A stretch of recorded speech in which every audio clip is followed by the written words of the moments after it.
everyone, welcome back to Taoist Magick. Lord Josh here. Don't forget to join my Taoist group if you haven't already. Also, if you haven't seen my previous video in the series, please do check it out. It's a mega project on Kongming feather fans. I actually think it's my best occult video to date. It's not just a video, it's a documentary. Very high production value, lots of useful information. You will not find a video like that anywhere else. Almost 45 minutes of magic, mythology, and history. In this video, I want to speak about a magical book that has captivated my imagination and interest for over a decade. Some people believe the book is entirely mythical and legendary. I have a different perspective. Let's dive into Concealing Method of 3 volumes. Concealing Method is mentioned in chapter 68 in Romance of the Three Kingdoms. In other versions of the English translation, the book is called Supreme Revelations of the Heavenly Texts. First, let's take a look at the name of the book, Concealing Method. To conceal is to not allow something to be seen, to hide something. In other words, this applies perfectly to occult knowledge. This book may be the type of text that is written in code. It could be written in such a way where even if the so-called uninitiated manages to take a look at it, they might not be able to make sense of it because it's written in such a cryptic and mystifying way that it baffles the average person. This is done on purpose to keep the secrets within either a lineage or a sect, or simply to keep the teachings in the hands of seasoned magicians. The book itself was likely not a book, but a scroll, most likely 3 separate scrolls, probably made of bamboo or silk. The legend speaks of a Taoist sorcerer named Zhuge, who found the book on a sacred mountain called Mount Amei. In a conversation with Cao Cao, Master Blackhorn talks about the book. He says he studied on the mountain for 30 years. He dedicated his entire life to the Tao. One day, he heard a voice calling his name. The voice came from inside a stone wall. He looked and could see nothing. The next day, the voice returned, calling for him repeatedly. This continued for many days. Here's what I think the voice was, in my opinion. Most of you watching this video are deeply interested in Taoism, or at the very least occultism. You often hear people say, I've found my calling, I've discovered my vocation or passion. It often starts with a voice that you've never heard before. Maybe the voice is coming from within your mind, or perhaps like Zhuge, you hear it externally. Now, everyday people will call you crazy and insane if you talk about hearing voices. But from my experience, so many Taoist adepts and masters of magic in general, regardless of tradition, do hear voices. And that first initial voice is their magical calling. It's their literal calling.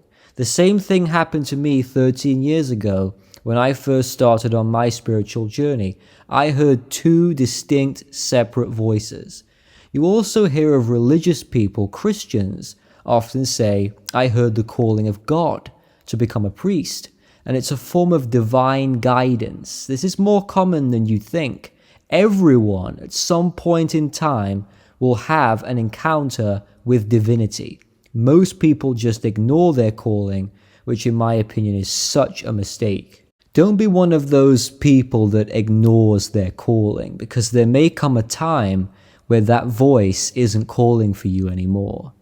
After hearing this voice for many days, Zhuge knew that something life-changing was about to happen. Suddenly, thunderous sounds were heard, and the rocks split, and inside of the broken wall was the greatest and most obscure Taoist book of magic, just sitting there waiting to be taken. Concealing Method. First volume Concealing Heaven, the second Concealing Earth, and the third Concealing Man. What was it about Mount Amei that was so magical? Why did Zhuge choose this mountain as his place of study? In ancient times, Taoist masters lived on mountains for a few reasons. One, the obvious, the solitude and the serenity, the peace and quiet that these areas offer. Away from the rat race of the modern world, they provide privacy and seclusion, making them the perfect place for Taoist adepts to keep their magical practices secret. Another reason is the readily available medicinal plants and herbs that magicians use in their elixirs. Zhuge was a practitioner of medicinal alchemy.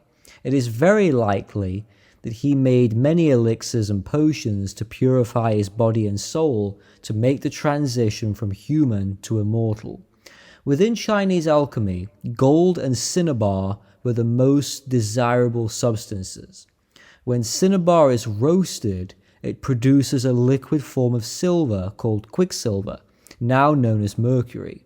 It's possible that in order to hear the voice from within the stone, Zhuge could have made a special elixir.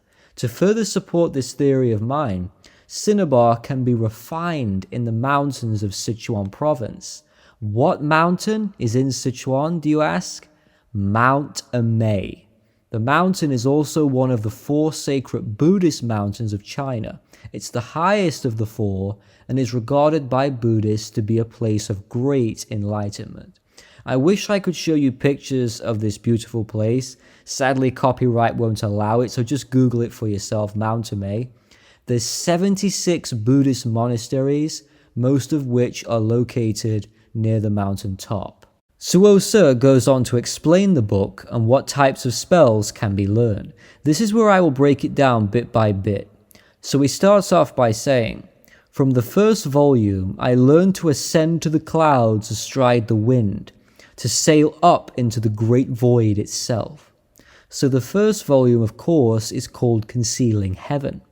Zhuge talks about ascension here. Heavenly magic is considered to be more divine than any other practice. It's about purity, serenity, simplicity. This magic isn't concerned with making you rich or giving you a job promotion. It's the true path to enlightenment and immortality. So whenever you see the word heaven, you know it's related to Yang magic in Taoism. When Master Blackhorn says he learned how to ascend to the clouds astride the wind, this literally means he used the weather as a vehicle in order to travel. In Taoist weather magic, immortals and other Yang deities use natural elements and the weather to travel from one place to the next. The correct term for this is whirlwind chariots. As a specialist in the field of weather magic, in order to ride one of these chariots, the magician is required to focus on his or her own breathing, and by breathing directly in the direction of this divine wind, the qi enters into the body and circulates around the organs. From there, it provides spiritual nourishment. When Zhuge mentions sailing up into the great void, in my opinion, he is referring to an out-of-body experience, OBE, remote viewing, or something similar to soul travel. In Taoism, the void, or the great void, is the ultimate realm of emptiness, of nothingness, a boundless place where stillness rules supreme. As the Taoist fuses with the void, he or she energetically fades into the Wu Ji, and from there joins with the Tao. Master Zhuang talks about this state of being, saying, "Who can associate in non-association and cooperate in non-cooperation? Who can ascend to heaven and wander in the mists, bounding through infinity, forgetting themselves in life forever and ever without end?" I think that is beautiful. Who wouldn't want to reach that state? Reaching this state is pretty much the ultimate goal for most Taoist adepts. One must be empty so the Tao can pour itself in. I've semi-been in this state before. I haven't actually gone all the way through it, but I've been very, very close to reaching this state of emptiness. Within the Tao Te Ching, in chapter 16, the book says, "Humans must achieve the ultimate void and maintain calmness with serenity in order to observe the growth and flourish of all beings. It is in this way that one can understand the law of nature." If you look at Neidon and most exercises that cultivate the three dantians, the journey often leads to illumination. It's not just about creating spirit bodies and healing. Decades and decades of practice gives the practitioner insight and wisdom about themselves and their relationship with the Tao. Zhuge goes on to talk about concealing earth. From the second volume, I learned how to pass through mountains and penetrate rocks. To me, this sounds a lot like transformation magic. It is similar to the ability of walking through walls, which I've already covered on this channel. As crazy as that sounds, I've covered it. There are many ways for a magician to change the solidity of his or her own form, being able to pass through solid terrain and objects. Usually, the magician will raise their vibrational frequency to fuse with the molecules of the wall. Again, this magic is highly dependent on chi reserves. How much chi do you have to spare that you don't necessarily need? If you use extra chi on spells like this, you'll be fine. But a lot of people only have the essential energy that keeps them alive and well. So exhausting your life essence on such spells is often dangerous. This is why I recommend that you practice Dantian cultivation exercises first and foremost before you attempt high-risky things like this. I've heard some very horrifying stories from newcomers who've just started out with magic, and they're doing too much too soon. It's kind of like going to the gym, and it's your first day exercising and working out, and you go straight for the biggest weights, and you end up causing yourself a really serious injury. People don't realize the soul, the spirit, the energy also can have injuries, and you can kill yourself in some cases by doing some of these really elaborate big spells. If you're not ready for that kind of level of magic, don't force yourself to do it. It's not a competition. Don't go straight for the most fantastical and romantic and legendary spell. Start simple, start small.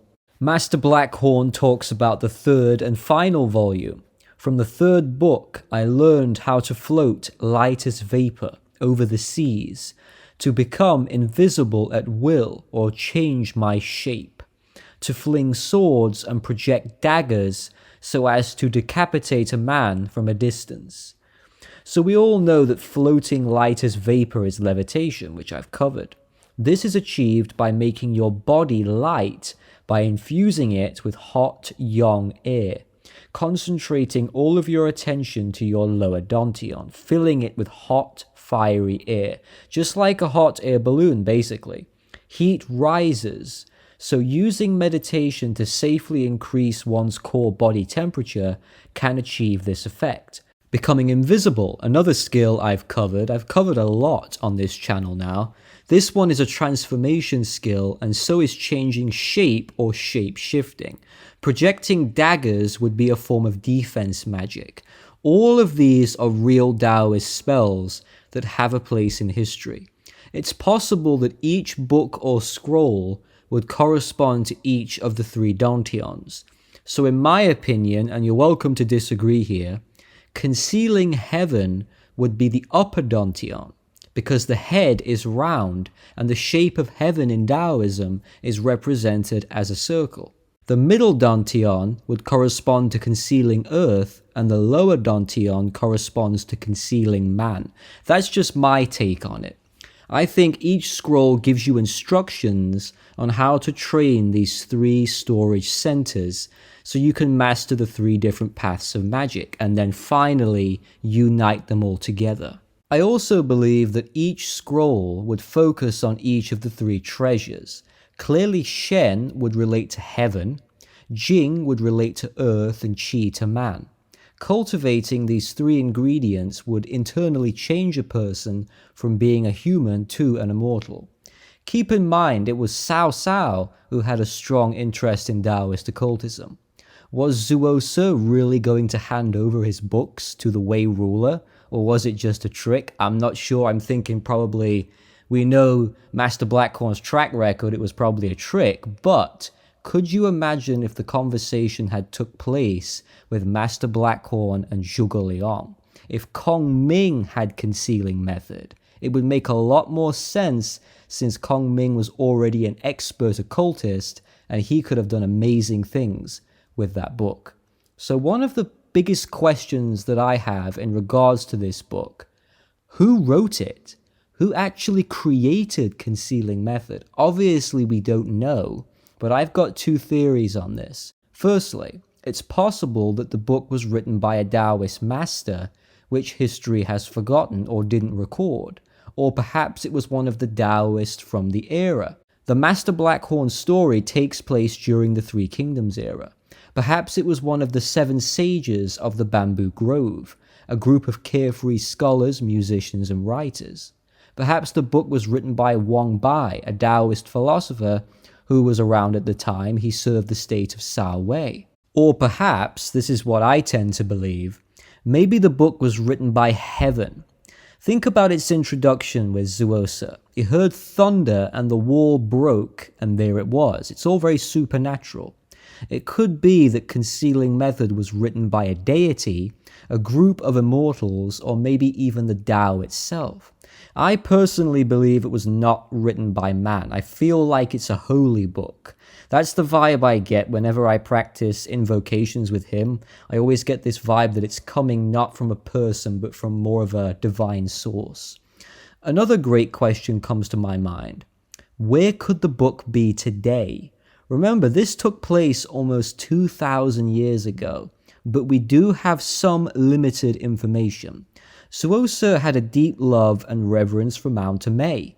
I originally thought that perhaps the scrolls were still there, maybe locked in a temple, a tomb, or a monastery hidden away from the tourists.